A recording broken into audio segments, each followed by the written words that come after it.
Hey everybody, I am Surbhi and you are watching Key Differences. In this video, I am going to talk about the differences between merger and acquisition. So friends, what are we waiting for? Let's get started.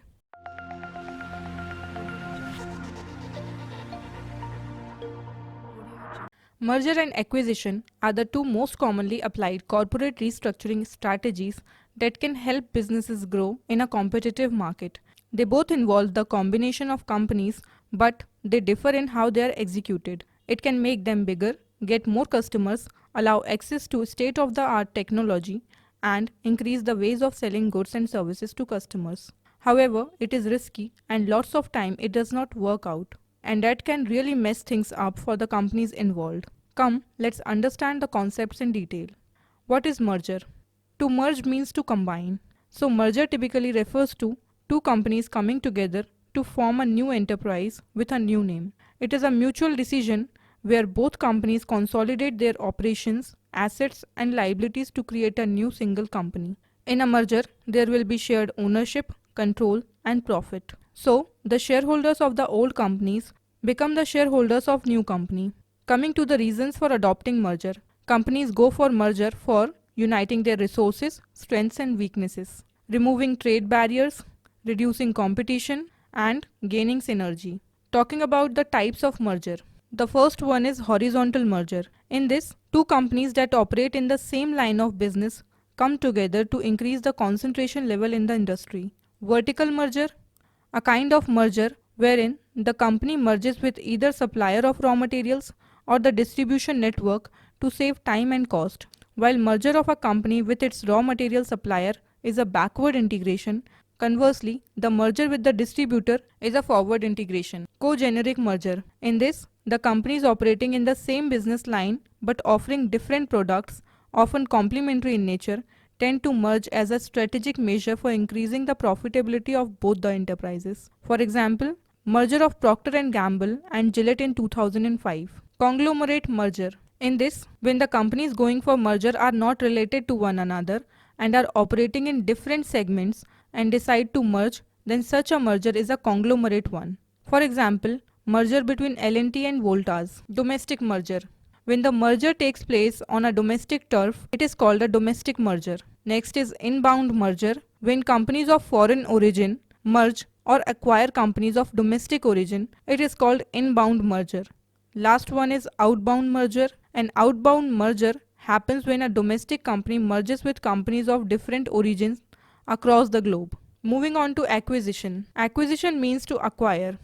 An acquisition involves one company buying another. It is a more unilateral action wherein one company, that is the acquiring or buyer company, takes over another company, that is acquired or target company. So it is apparent that the acquiring company is more powerful in terms of size, structure and operations than the target company. This can be done in two ways, that is either by purchasing the assets of the company and in most cases its liabilities as well, or by acquiring ownership over 51% of its paid up share capital. Coming to the reasons for acquisition, generally companies acquire other companies in order to gain instant growth, increase competitiveness, expand their area of operation and increase their market share and profitability. Talking about the types of acquisition, there are four types of acquisition. The first one is hostile acquisition. A hostile takeover or acquisition is one wherein the target company shows resistance to acquisition. Here, the acquiring company approaches the shareholders directly. For example, acquisition of Zandu Pharmaceuticals by Imami. The next one is friendly acquisition. In this, the acquirer purchases the controlling stake in the target company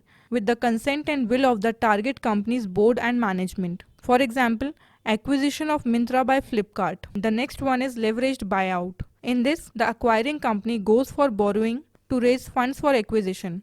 Generally, the debt is backed by collateral of the acquired company's assets. The last one is management buyout. When the acquirer's management purchases overall majority stakes or buys its assets, it is called management buyout. Moving on to the difference between merger and acquisition. So friends, the key difference between merger and acquisition lies in the manner in which the two companies combine or interact. While merger implies a more collaborative, equal partnership, whereas acquisition involves a more dominant, subordinate relationship between the buyer and the target company. Talking about its meaning, a merger means the fusion of two or more companies voluntarily to form a new company. On the other hand, when one company purchases the business of another entity, it is acquisition. Moving ahead, minimum number of companies involved. In a merger, the two companies dissolve to form a new company, whereas in the acquisition, the two companies do not lose their existence. So this is the basic difference between the two. Further, nature of decision. Merger is the mutual decision of the companies involved, whereas in case of acquisition, the decision can be friendly or hostile. Purpose.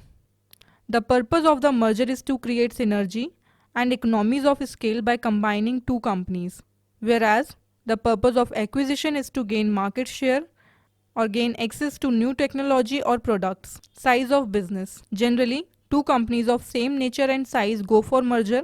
Unlike in acquisition, the larger company purchases the smaller one. Last, negotiation. A merger is typically negotiated between the board of directors of each company, but an acquisition is typically negotiated between the senior management of each company. So friends, this is all for today. I hope the difference between merger and acquisition is clear to you now. However, if you want to study the topic further in detail, you can visit our official website, that is keydifferences.com.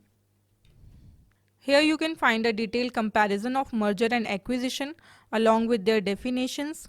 Links are also provided in the description box below. I hope you liked this video, and if you did, please do give it a thumbs up and share it with other people. Also, if you are new to this channel and wanna get more such useful videos, consider subscribing the channel and also hit the notification bell next to the subscribe button so that you are notified every time whenever a new video is uploaded on this channel. And if you have any queries or feedback for me, feel free to leave in the comment section below. Until next time, this is me Surbhi signing off.